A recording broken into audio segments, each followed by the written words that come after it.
Shalom Aleichem, good morning. This is Rabbi Sayani, and this is going to be our shir in Parshas Re'eh.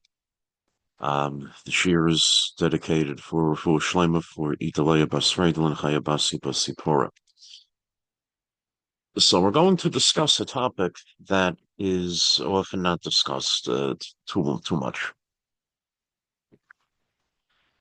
The Torah delineates a series of food gifts that Jews in Israel were required to give to support the Kohanim and the Levi'im. Among them were the first fruits, the bikurim, to ripen in the field, which were brought to the Beis HaMikdash in Yerushalayim, the temple in Jerusalem, and they were gifted to the Kohanim. And the Jews also gave additional portions of their crop to the Kohanim and the Levi'im. They also set aside 10% of their crop, called Ma'aser Sheni, the second tithe to eat in Jerusalem. There also was the first Ma'aser Rishon and Truma. Don't necessarily apply to the lesson that we're talking about, but they may be outside of Yerushalayim. Ma'aser Sheni was set aside to be eaten in Yerushalayim. And in addition, there were many sacrifices in the Beis HaMikdash that the Jews brought. There was the Korban Pesach, the Paschal offering on Passover. There were korbanot for each festival. There were gratitude offerings. There was sin offerings, sachatas. There was a vow offering, firstborn offerings, and many more. And each comes with specific stipulations. Some were eaten only by the Kohanim. Some were also eaten by the Yisraelim, the Israelites who brought them. Some can only be eaten on the Temple Mount on Har HaBayit. Others could be eaten anywhere in Yerushalayim. So let's look at this obligation. It's in our Parsha in Devarim Perek Yud Beis, Deuteronomy chapter 12, Psukim Hey, Vav, and Zion 5, 6, and 7. Ki imel makom asher yivchar Hashem Elokechem mikol shivtechem lasum et shemo sham l'shichno tidrashu vata shema, only to the place that God your God will choose from among all your tribal lands to set his name there. Come there to seek his dwelling.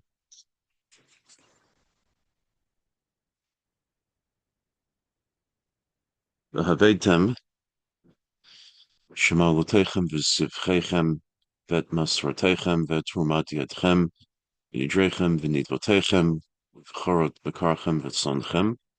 When you visit, bring your burnt offerings, sacrifices, second tithes, separations of the first ripe fruit you take by hand, your vows and donations, and the firstborn of your cattle and sheep. V'chatem sham lifnei Adonai Elokechem usmachtem b'chol mishlach yadchem adhem uvatechem asher berachecha Adonai Elokecha. And you will eat it there before the Lord your God, and you will rejoice in all your endeavors, you and your households, as God your God has blessed you.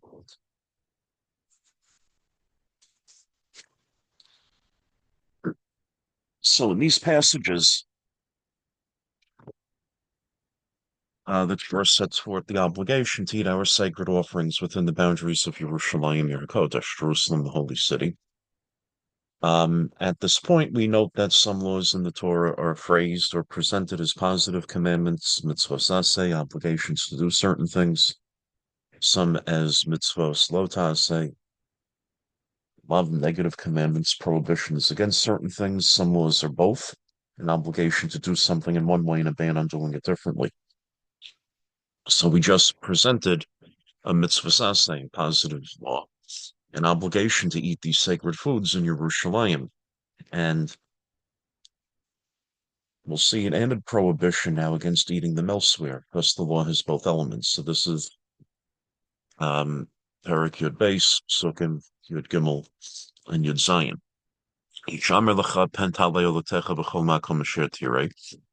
Beware lest you offer up your burnt offerings anywhere you see.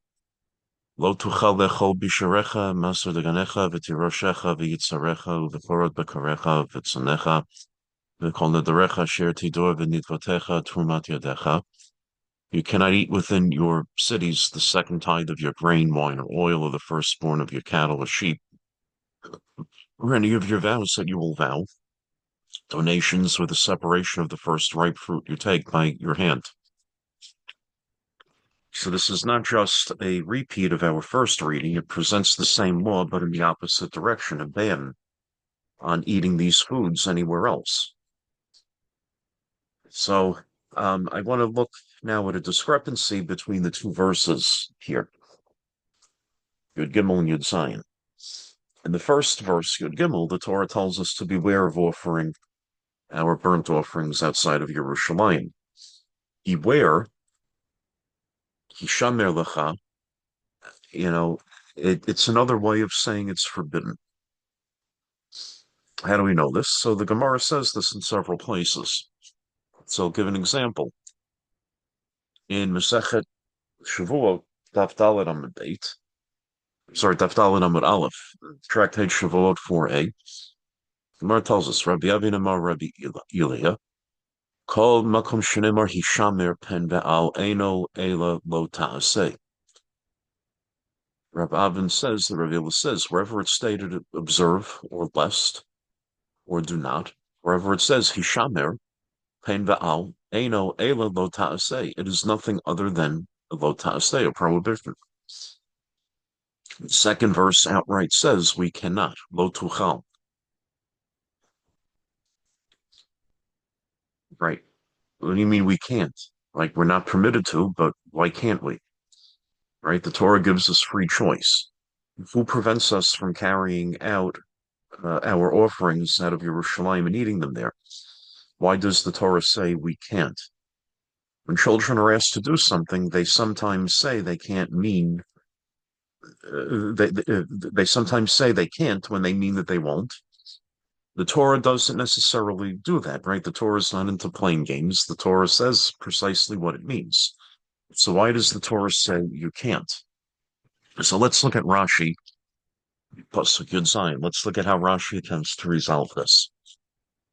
Rashi says, Lo tuchel, lo hakatuv, liten lo taseh al hadavar, you can't. With these words, the Torah comes to add a negative commandment, a lo taseh, to this matter. Lo tuchal, Rabbi Yehoshua ben Karcha Omer, Yecholat taval ein charasha, you can't. Rabbi Yehoshua, the son of Korcha, says, you can, but you are not permitted.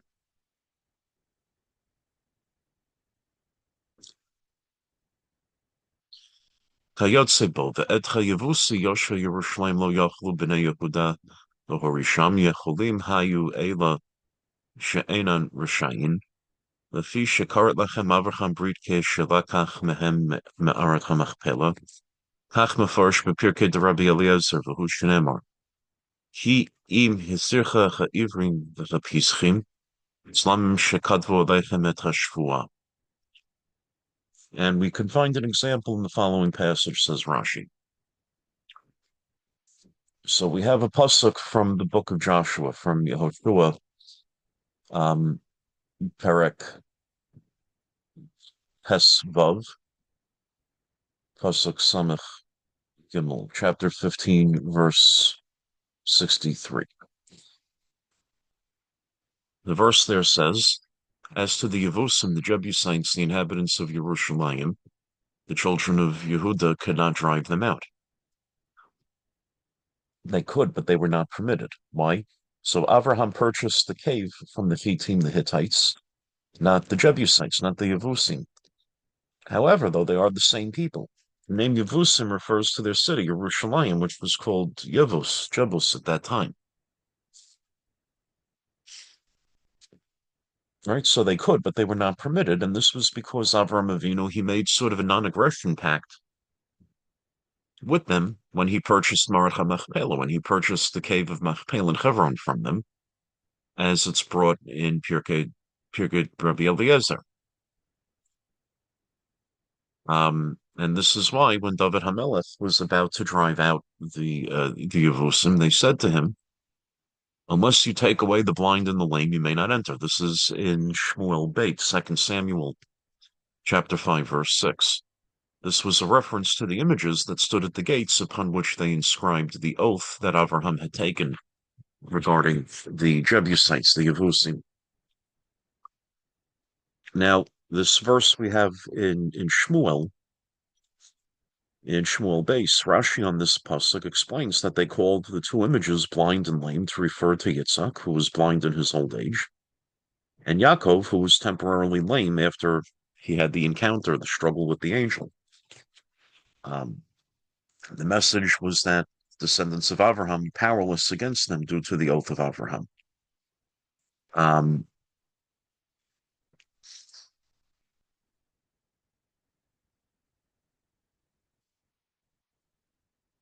so so we see from this Rashi. So first he tells us Rashi that these words are meant to be understood as a prohibition.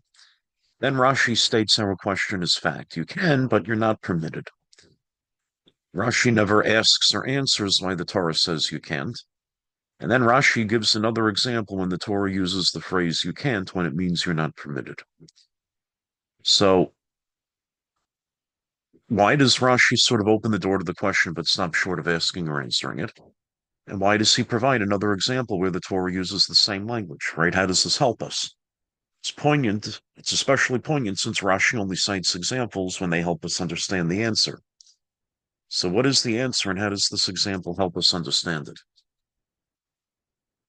This language is used in many more places in the Torah, so why did Rashi choose only one and why this one? As we now well know, these questions tell us that there's more to Rashi than what meets the eye. Before we could examine Rashi's intent, I want to establish another point.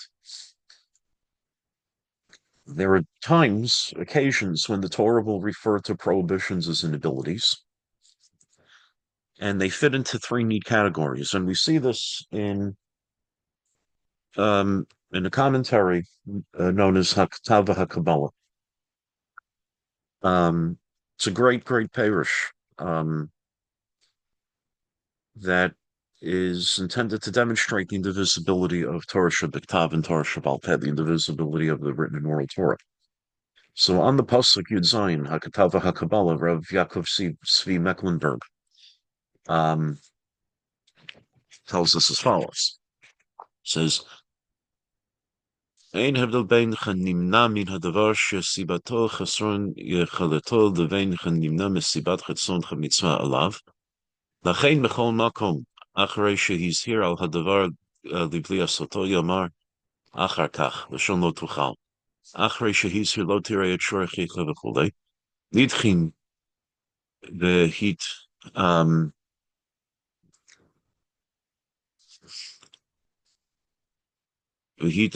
עלמת מהם, שלא נעלים עין ודע, אבל נשתדל להחשיבו, לכן חתם בלשון לא תוכל להתעלם. Says there's no difference between something that we can't do due to inability and something we can't do because it's forbidden. Therefore, after the Torah informs us that something is prohibited, it's correct to use the term you can't do it. The lashon lo tuchal. For example, he brings the pasuk. We're going to see this later in the book of Devarim. Pasuk in Chaf Beis pasuk Aleph, chapter 22, verse 1. Right, lo tirid shorachicha. Right, do not see your brother's lost ox and ignore it. So this is a prohibition against ignoring a lost object, and it's also an obligation to return it.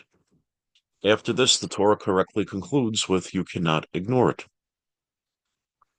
במחזיר גרושתו משנסעת לאחר אמר, לא יוכל בהלך הראשון וכולי, לשוב לקחת, כי חמירך התורה על העובר שלא יהיה קיום למעשיו, עד שאין ביכולתו להיות עומד באיסורו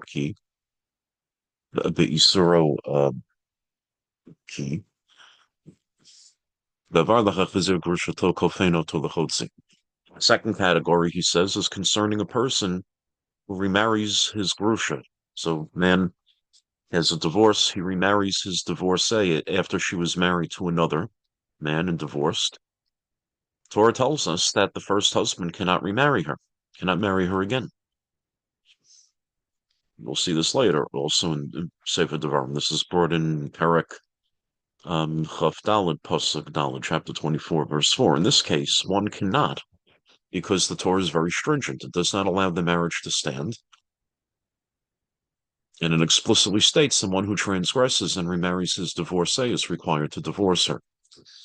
וכן בדבר שמצד עצמותו אין רואי לעשות אמר לשון זה, כמו לא יובל לבקר את בן האהובה על פני בן השנוא, על פני בן השנוא.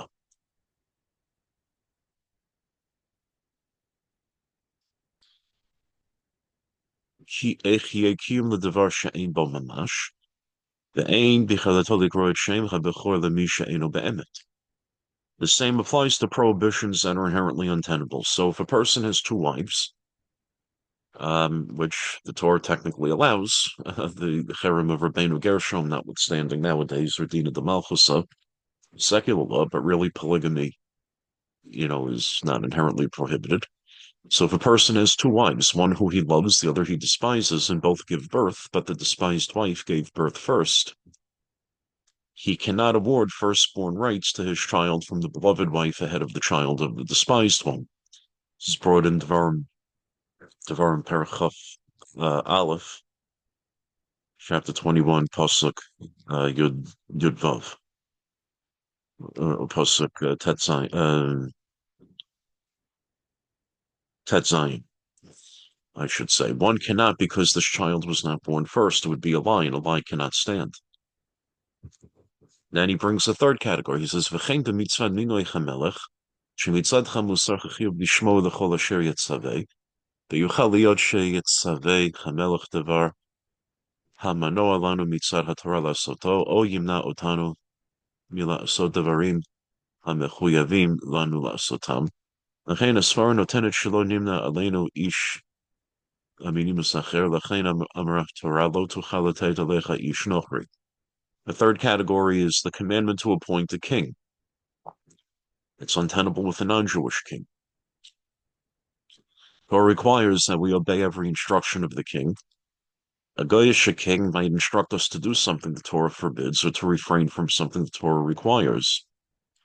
So it has to be, so we can only appoint a Jewish king who would not counter the Torah. And this is why the Torah says you cannot appoint a foreigner over yourselves. It has to be somebody who's actually born Jewish to have Srara. There's a whole other discussion what that means exactly, but it has to be somebody who's a natural born Jew even.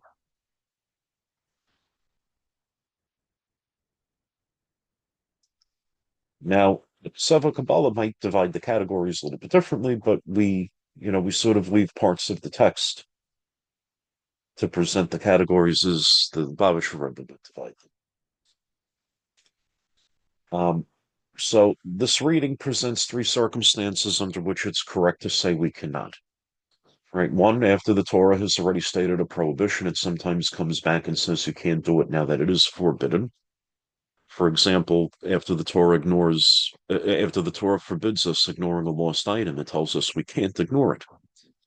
And similarly, Moshe Rabbeinu tells HaShem, we can't go up Mount Sinai because he told us not to. This is in Shemos Pasuk Yud Tes, Parak Yud Tes Pasuk Gimel, chapter 19, verse 23. In this context, it doesn't mean that we can't physically, it means that the word of Hashem restricts us. Secondly, when the transgression won't stand because the Torah obligates us to cancel our act, or because it's inherently untenable. An example of the former is the obligation to cancel a marriage that we're forbidden to enter. An example of the latter is claiming somebody as our firstborn when they are not.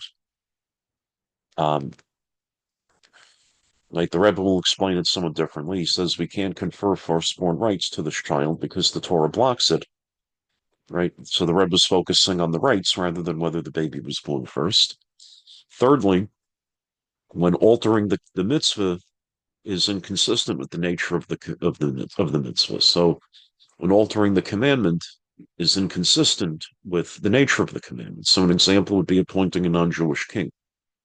The king's role is to bolster our fidelity to the Torah, and this is only possible for a Jew who knows and reveres the Torah.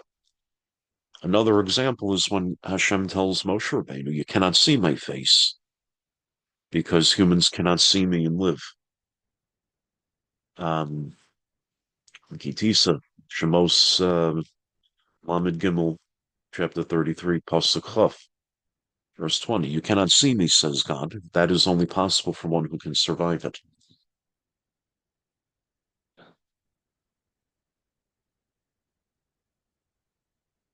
So we see that the Torah uses the term we cannot, lo tuchal, in three specific cases. And we're going to look at where our instance will differ from these three. So let's look again at the mitzvah to eat these sacred dishes or these sacred foods. The mitzvah is to eat these things, period. Eating them in Yerushalayim um, is an additional mitzvah. And for example, eating the Maser Sheni, the second tithe, is a mitzvah. Eating it in Yerushalayim is another.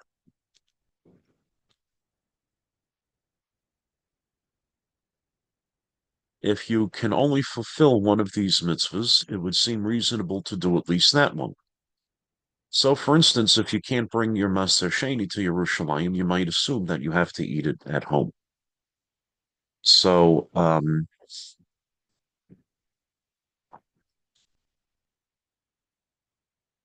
let's look at what the Bavitcher Rebbe says in Likutei Sichos. He says as follows: Direkt sie wegen Meister Kedoshim Chulei, wo sich Chlissim ist ein Mitzvah, darüber Welt man gekennt, meinen Liminal Derech Abshat, as das was ist der Zivoit sei zu bringen, ein Essen in Jerusalem ist das ein Mitzvah Neusefes, auf Mitzvah Zachilas Meister Kedoshim Chulei. Ich glaube, das heißt, mir wird gesagt, als das seinen zwei Mitzvahs, welche seinen die Tolle Endes weiter, Chilas Meiser Kedoshim Chulei, Chilas Yerushalayim b'makom asher yivchar HaShem. Says the Rebbe, there is a mitzvah to eat the second tithes and the sacred offerings and so forth. We might be excused for thinking that the requirement to eat these things in Yerushalayim is merely an additional mitzvah. In other words, there are two mitzvahs: eating these sacred foods, Achilas Meiser Kedoshim, and Achilas in Yerushalayim, and then eating them in Yerushalayim, the place of Hashem's choice. Ulachayim v'nainer is an onus, man kann nicht essen sein Meise Eide Kedoshim Chulei in Yerushalayim. Welke wijn kasalke de tag leimeras kav adaraba muss essen sein bin keime beschreich zu mekayem sein al kolponim. The mitzvah von Achilas Meiser Kedoshim v'chulei. If we accept this, it follows that those unable to eat these sacred foods in Yerushalayim for reasons beyond their control could and should eat them in their homes, at your gates. This way, they would at least fulfill the mitzvah of eating the sacred food. If they b'chakasav l'ten lo tasei al davar, as achil b'Yerushalayim is nit the mitzvah noisefes, not it's is a tanai l'akva, man tar zayin nit essen b'makom acher. But the Torah comes to add a prohibition to the obligation to eat these foods in Yerushalayim. It tells us that the requirement to eat these foods in Yerushalayim is not merely an additional mitzvah, but rather it's a critical stipulation. It's a critical tanai that we may not eat these foods elsewhere. Please forgive my very bad pronunciation of Yiddish.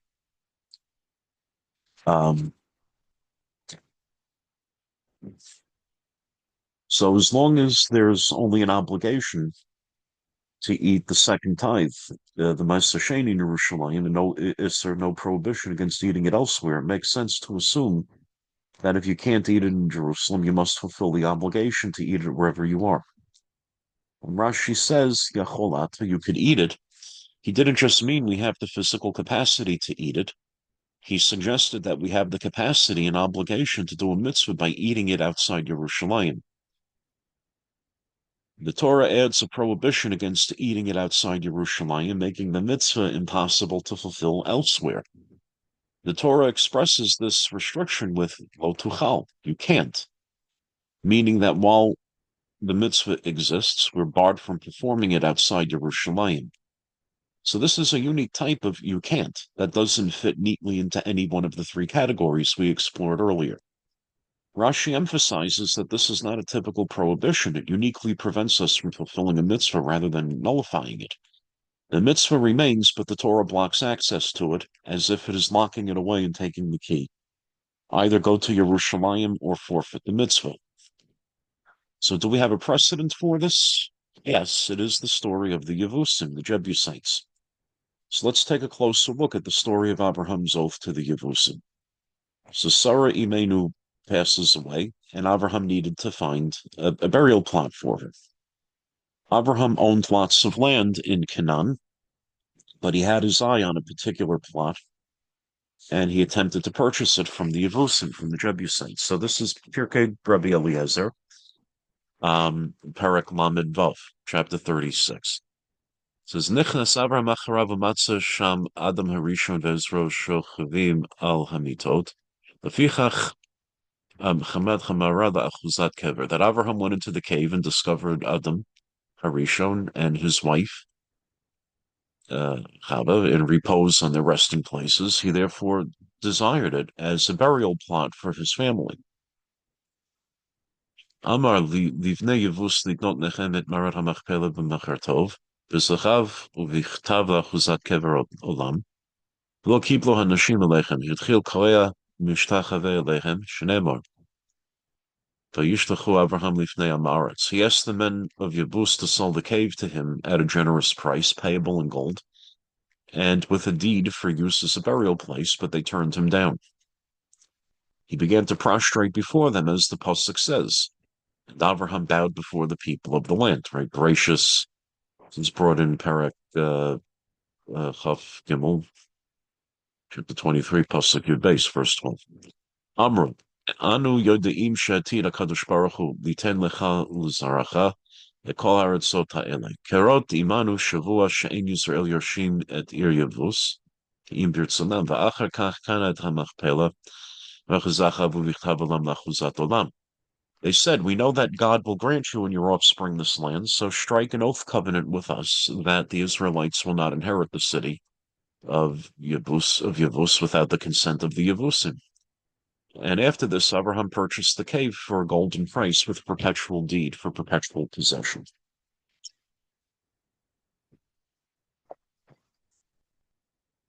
So, right, he purchased it for 400 silver coins, which is why we give a translation as the golden price. So the Torah does not include this part of the story. It records a lively negotiation on price, but it doesn't provide details about the oath that Abraham took to sort of grease the wheels of the deal. Abraham promised that his children would leave the city of Yevus, otherwise known as Yerushalayim, in peace. As we learned earlier, the Yevusim then inscribed the oath on large sheets, and when the Jews arrived, they reminded them that this city was off limits due to Abraham's oath. And this continued until David HaMelech conquered the city and built the Beis HaMikdash there. So how could Abraham make this promise when there was no chiyuv, no obligation to conquer the entire land? The answer is that the chiyuv, the obligation to conquer the land, was not obligatory yet. So this was a peculiar situation. On the one hand, the Jews were commanded to conquer the entire land of Canaan. Right, it says in Bamidbar, Perek Lamed Gimel, chapter 33, Pasuk Nun Beis, verse 52, it says, Harashtam et kol yoshvei haaretz mipnechem v'ibadtem et kol maskiotam ve'et kol zalmei masechotam ta'abdu ve'et kol bamotam tashmidu. You must drive out from before you all the inhabitants of the land, destroy all their temples, destroy their molten idols, demolish their high places. So on the one hand, Abraham's oath prevented his descendants from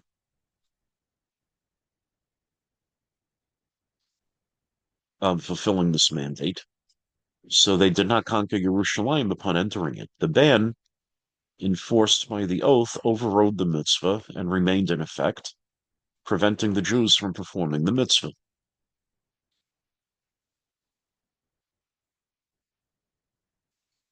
So this perfectly illustrates how a mitzvah can be blocked by another command. Just as Abraham's oath overrode the mitzvah to conquer the land, The Torah's prohibition overrides the mitzvah to eat these sacred dishes, these sacred foods outside Yerushalayim.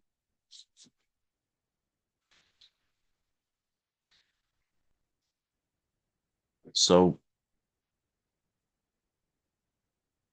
this idea that you can, but you're not permitted, there's a mitzvah that you can fulfill, but the Torah doesn't allow you to. It has a precedent in Abraham's oath to the Yevusim that the Jews would not conquer Yerushalayim. The Jews had a mitzvah to capture Yerushalayim, but the oath prevented them from performing it.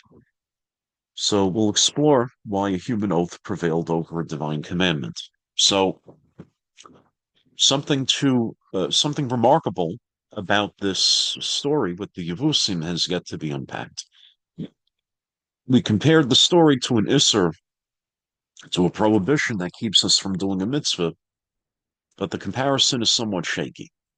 Concerning eating the sacred foods, the sacred dishes outside of Yerushalayim, the Torah promulgates the ban that HaShem, who told us to eat these dishes, stipulated that they may only be eaten in Yerushalayim. Right? So when you have a positive and a negative mitzvah in conflict, the positive commandment prevails.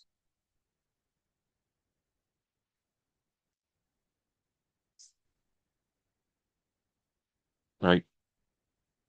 Mitzvahs ase doiche lo taase. So we'll do a bris milah even if there's zarat, and we keep tzitzis even if it's shatnez. However, the positive commandment, mitzvahs aseh, does not prevail over a dual positive/negative mitzvah. In this case, the requirement to eat the dishes in Yerushalayim is both it's both an obligation and a prohibition. It's both a lav and a mitzvah aseh, so therefore it prevails. In the case of the Yevusim, the Jews put a human oath above a mitzvah. Ordinarily, Torah law binds us to fulfill an oath. However, an oath is void if it contradicts a Torah obligation, such as swearing not to do a mitzvah. The Rambam in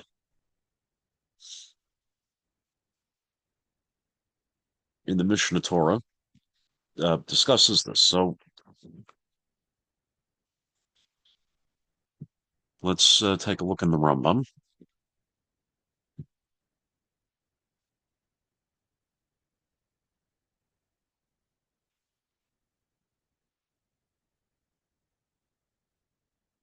So in Hilchos Shavuot, Perek Aleph,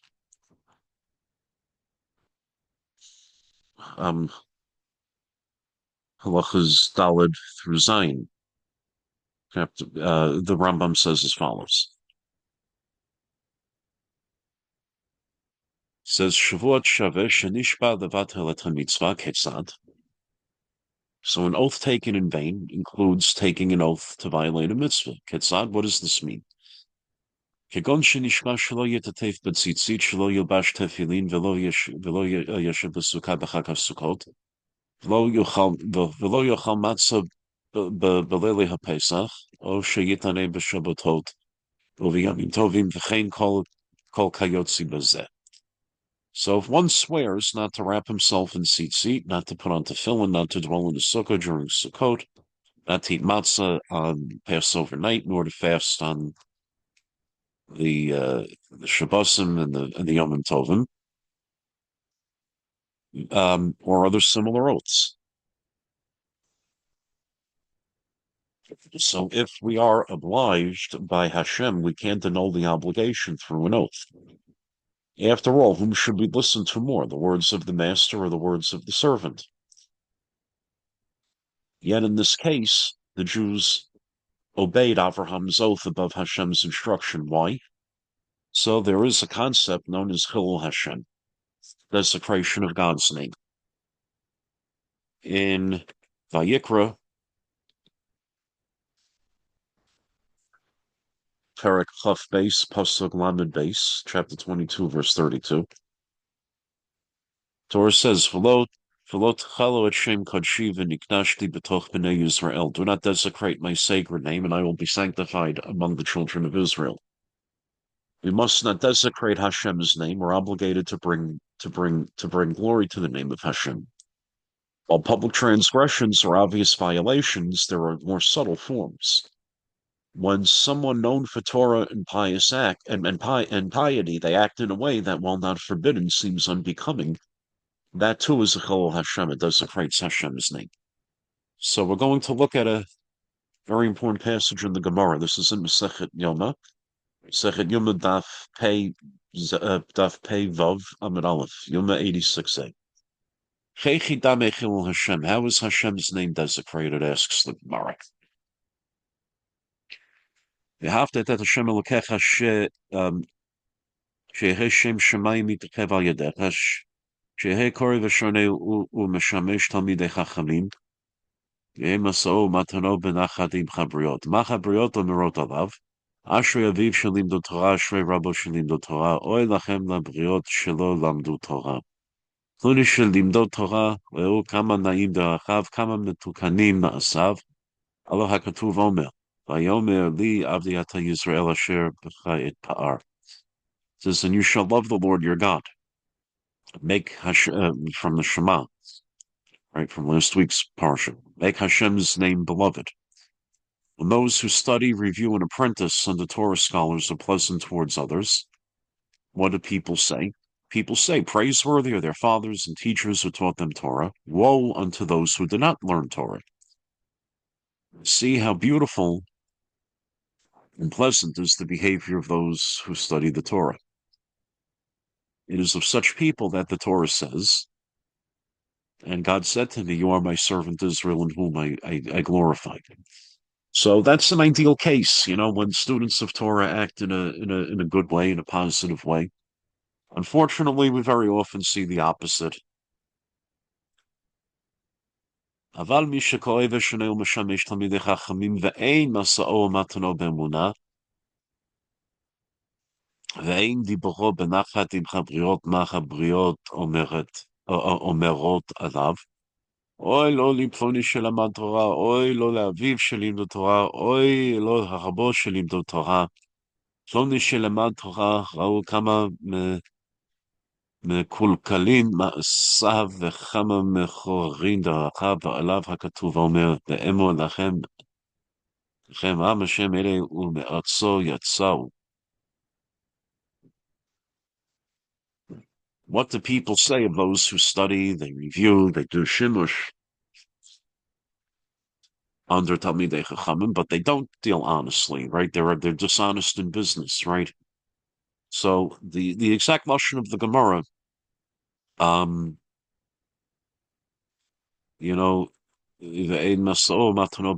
to do business in a way that's faithful, honestly.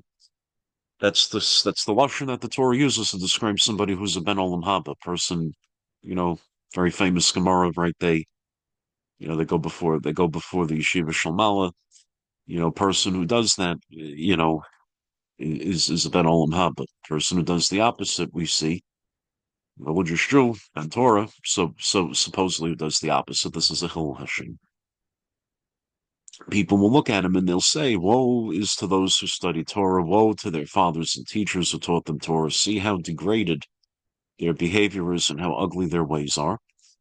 Of such people, the Torah says, people said of them, these are the people of God, and they had to leave his land.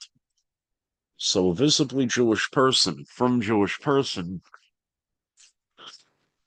representing both fellow Jews as well as Hashem himself. So praiseworthy behavior brings honor to the Torah and to God, whereas disgraceful conduct, chas v'sholem, brings them into disrepute. And the Rambam expands on this concept, and he enumerates multiple behaviors that are expected from Talmidei Chachamim, from Torah scholars, lest they prompt others to desecrate Hashem's name. Typically, we say that these halachas that have to do with Torah scholars and Hil Hashem, it generally applies to people that are visibly observantly Jewish. I've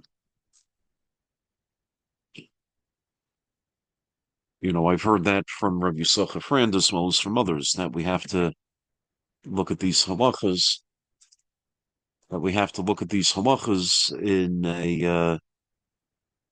in a framework of it applying to, visibly observing Jews. So in Hilchos Deos, Rambam says as follows.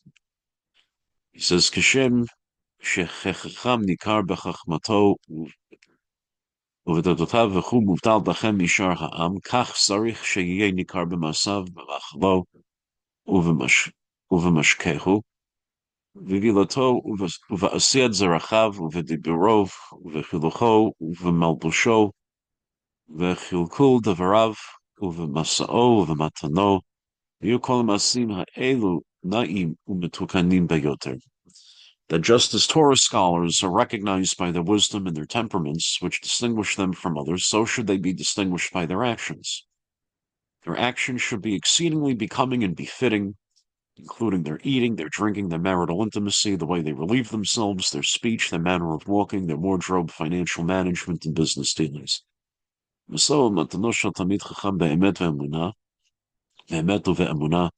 Omer alav מה ועל הן, מדקדק על עצמו בחשבון ונותן ומוותר לאחרים כשיקח מהן ולא ידקדק עליהן. So Torah scholars, they must conduct their business dealings with honesty and in good faith. Right? Don't be like the Spinker Rebbe. Look that up in the news, the Spinker Rebbe. When the answer is no, they say no. When the answer is yes, they say yes. Right? So you deal very often with from Jews, unfortunately. You know, they do the exact opposite. They don't give you a straight answer. They don't, their yes is not yes, their no is not no. They, people that engage in pilpul, they engage in, this kind of, skirting around answers. They don't give you a straight answer. They play head games. They're doing the opposite here of what the Rambam says to do.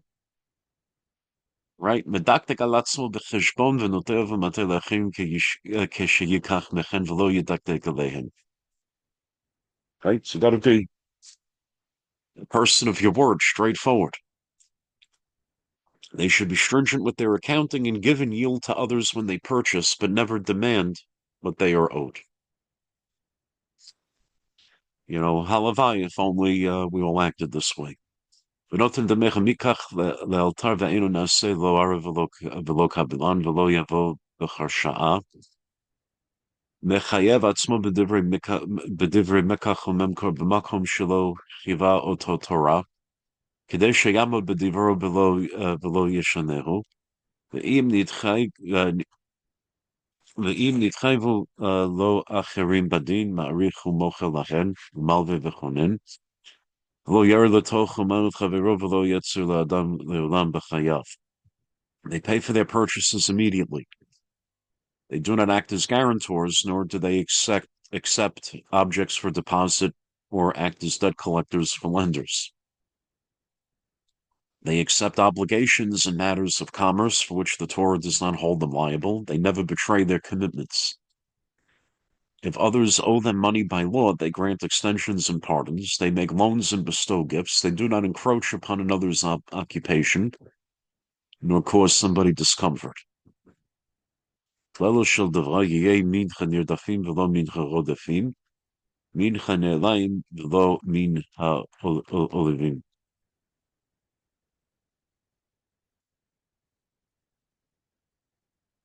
The rule is that they should be among the pursued and not the pursuers, among those who accept humiliation, but not among those who humiliate others.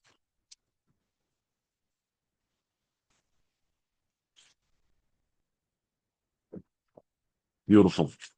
They should teach this in yeshivas. Unfortunately, it doesn't seem like they do.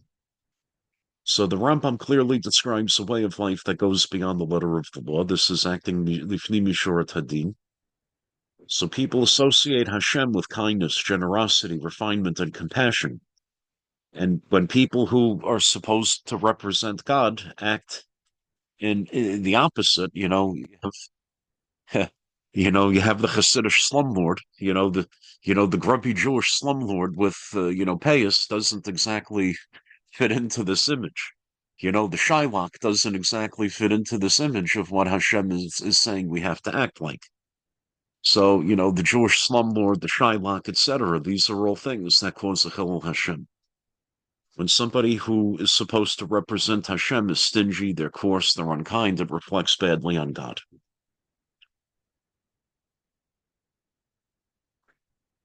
Right? If somebody feels that another owes them something and by Torah law they don't, or vice versa, a holy Jew, according to this Rambam, doesn't stand on ceremony insist on their rights. It's a Chilul Hashem. It's a desecration of Hashem's name. Honesty is critical to sanctifying Hashem's name, to being Mekadesh L'Shem Shemayim. And when a Torah scholar is caught in lies or dishonesty, it's the worst desecration of Hashem's name. It causes people to speak derogatorily of the Torah. How much more so when a Jew desecrates an oath? So oaths that contradict Torah obligations are not binding, and we may not uphold them. This applies to personal matters like putting on tefillin or shaking a lulav. But if an oath involves a commitment to another person, we have to honor it if breaking it would be seen as betrayal.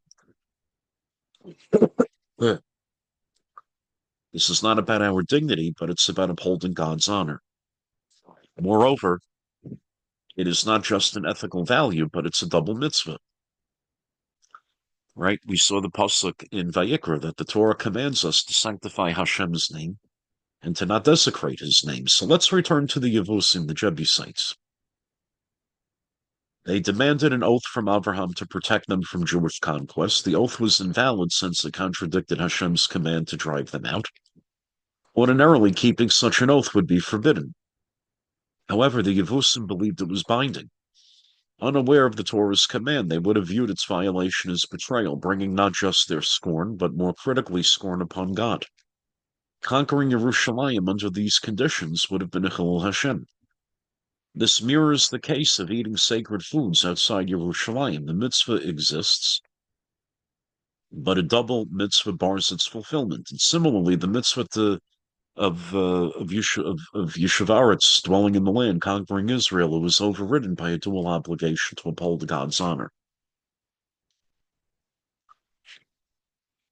The Rebbe says in the Sichos, Afal pi al mitzad chadin chud teshavu nit gehet ken toigef mitzad dem siva Hashem chud shlein Eretz Yisrael.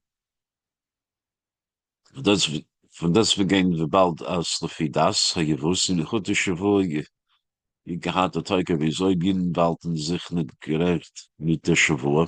Welt rausgekommen Chilul Hashem. Oder ibel yochlu leharisham, l'shein und l'shein. Wel mit dem Indien von Chilul Hashem choybin sich jeden gefiert keilu wie the Shavua chut der Toike. So though this oath was not legally binding by halacha, due to Hashem's commandment to conquer Israel, since the Yevusim thought it was binding, breaching the oath would have been a Chilul Hashem. Therefore, the Yidden, they were forbidden to inherit these lands because they treated the oath as binding to avoid making a Chilul Hashem. Now, this doesn't mean that whenever somebody thinks you look weird, you have to take off your yarmulke or your treif.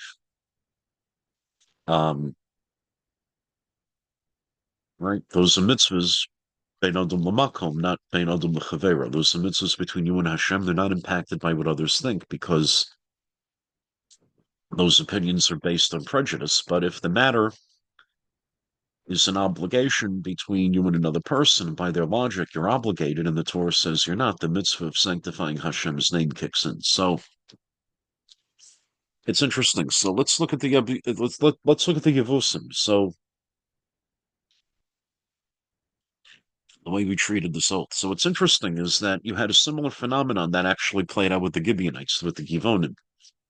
That is fleshed out in more detail. So we have the following incident. So in Perek Tes of Sefer Yehoshua, we see that they sent emissaries to Yehoshua as they were disguised as long-distance travelers coming to be from a distant land.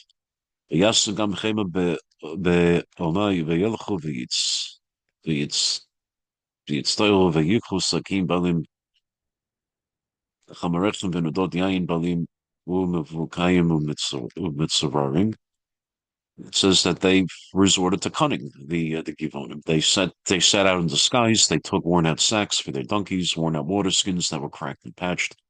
Lod balu metulaot meraglechem, Solomon balu delechem v'cholechem zedam yavesh chaya nikudim. They had worn out patched sandals on their feet, threadbare clothes on their bodies. All the bread they took as provision was dry and crumbly. וילכו יהושע אל המחנה הגיגל ויאמרו אליו אל איש ישראל מארץ רחוקה בנו ואתה כרתו בנו ברית. Says, and so they went to Yehoshua in the camp at Gilgal, and in a parley they said to him and to the rest of the side of Israel, we come from a distant land, we propose you make a pact with us. They sought a non-aggression treaty with the Jews because they heard of the miracles that the Jews had experienced. And Yehoshua swore to a non-aggression treaty with them and later discovered that they lived in Canaan. The oath was made on a false premise, yet Yehoshua kept it because of Kiddush HaShem. And the Gemara makes this point in Masechet Gittin, Daf Mem Zayin Amud Aleph, 46a. Because of Kiddush HaShem, Yehoshua kept this oath with the Givonim, even if they made it on a false promise. Now, what do you do? Now, interestingly also, in some instances, performing the mitzvah, or performing the Avera, I should say, the sin becomes a Chilul Hashem. So what's an interesting example of this? So what do you do if a person is wearing shatnez in public? Shatnez midaraisa.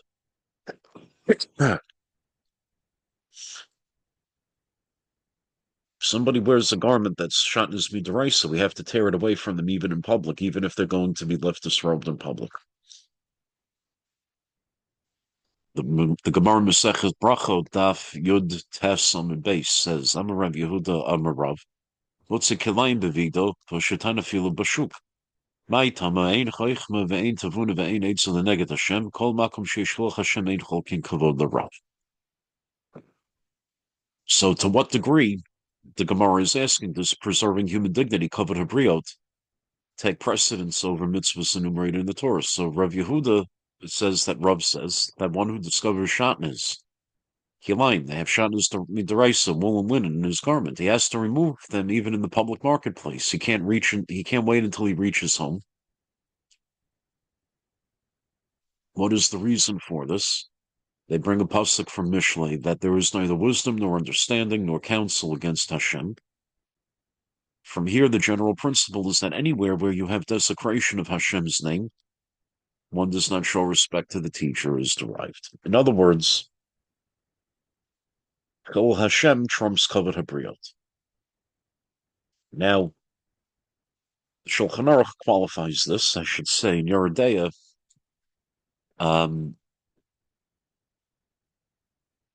Siman Shin Aleph Seif Aleph 3011. I'm sorry, Shin Gimel 303 in Yeridea. Shulchan Aruch qualifies this and says that this is only if the wearer knows that it's shatnez. If the wearer is unaware, the Mechaber, like the Rambam, says that we have to tear it off. The Rosh, like the Ramah, like the Rosh, says that we must not. Immediately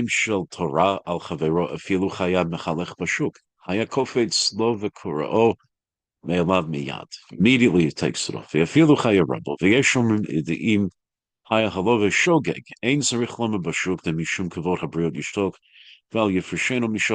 the Torah brings in the name of the Rosh that we must not, if the wearer is unaware, if it's b'shogeg. According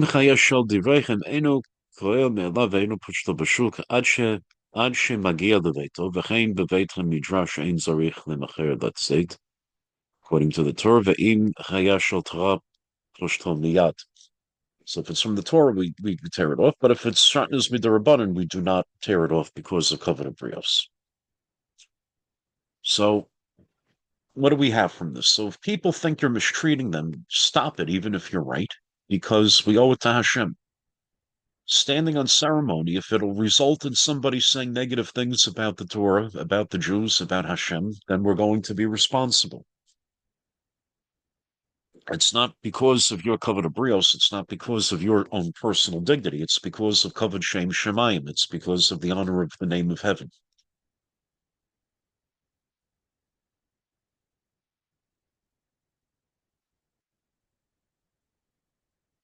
Things that reflect poorly on us, even if maybe there is a loophole to do it, or if, or by the strict letter of the secular law or whatever it's permitted, we should avoid it. If we're in business, even if every other business person in the field seeks a legal way to extract every penny from every transaction, leaving as little as possible for the party, we shouldn't do that. If something will lead to this negative perception of the Jews as greedy, um, money hungry, etc., these things will be a chilul Hashem. And if we think it's difficult, think about Joshua. Think for a moment about how much it pained Yehoshua to leave the holy city of Yerushalayim in non-Jewish hands. He did it, though, because chilul Hashem is even more injurious. Right? Sanctifying God's name, Kiddush HaShem, demands that we go above and beyond the letter of the law in matters of ethics and fairness. Because the responsibility to uphold Hashem's honor takes precedence even at personal cost, over exploiting loopholes and so forth. So, um, from this lesson, I think the words of the Rambam, are very much of importance to us, and we want to avoid feeding into those negative stereotypes, and to make a Kiddush Hashem, to sanctify the name of God in all that we do. We wish everybody a good Shabbos, a Shabbat Shalom, and we look forward to seeing you in Shul. All the best.